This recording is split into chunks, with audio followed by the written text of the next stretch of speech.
A soul lost to time. A story thought over. Yet the best stories always have more to tell. He's back.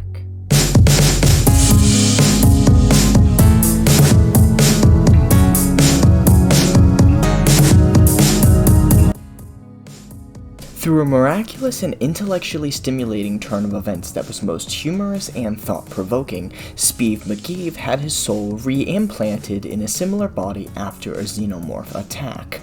After his previous station had gone bankrupt and then jettisoned into the sun due to the aforementioned xenomorph infestation, McGee quickly found himself aboard a new station, inside a new body, but prepared to treat patients with the same lovable amount of medical negligence as he always had.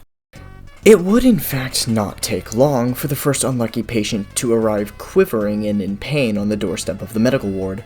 Not unlucky because they had a shattered leg, head, and chest, but unlucky because it was McGee who noticed them first. However, for the first surgery in almost a year, McGee would do the impossible and actually save them, healing their injuries before wrapping them in a space blanket and leaving them in the medical ward. Okay, you're fine. Relax. I know I'm, pulling open your skin, but you just need to relax. Ignore that he did surgery next to a vivisected monkey and its rotting organs. It's just atmosphere. Also, none of the other surgery areas was open, so you gotta do what you gotta do. But as sure as an anti-gay lawmaker having a Grindr account, the medical ward began to exponentially start to fill up with patients. Bleeding, burns, and a surprising amount of brute trauma led McGee to believe that there was definitely something in the vents that was starting to kill people. Oh, this person's bleeding. McGee works best drunk, but the bartender wasn't there, so he decided to steal a random beer and just hope that it hadn't been roofied.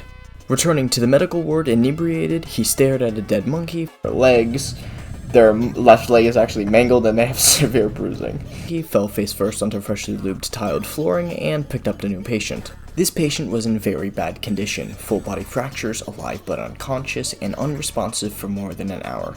But as alcohol-free beer never stops McGee from trying to get pissed drunk on it, neither does a medical lost cause, as McGee pulled him into the morgue surgery testing area and began to fix his broken body. Surgery helped like a campfire on a Zeppelin. Despite the bones being mended, whatever was so fundamentally broken about the patient just simply could not be fixed, so McGee threw him into a cryo chamber.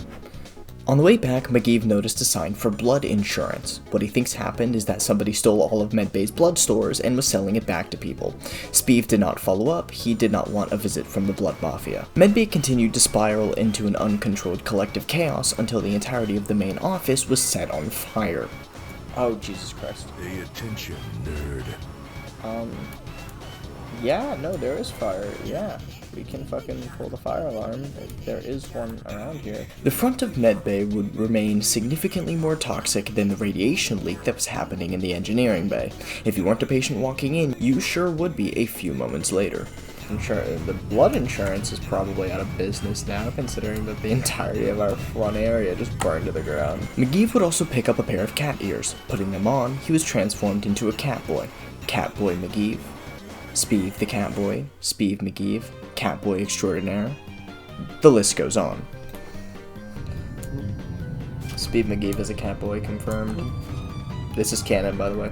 McGee was also turned into a Corgi. I still have no idea why. I was told it was because McGee was a bad person, but I somehow doubt that being a Catboy was even in the top 1,000 worst things that McGee had done, especially after that one thing in 1993. What the fuck?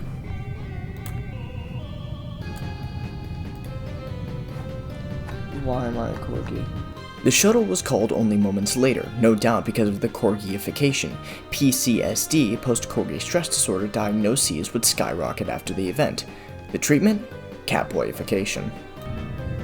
Well, Jesus Christ. Jesus Christ, there's so many people. McGee would make it onto the shuttle and escape. There was no catastrophic event that led to the evac, nor any plot armor that kept McGee alive this time around. Some say he is the luckiest man alive, but I believe something different. Instead, through thorough research, I've decided to release my findings to the greater scientific community. What I have found is that Catboys are immortal. Thank you for watching, and don't forget to purchase blood insurance.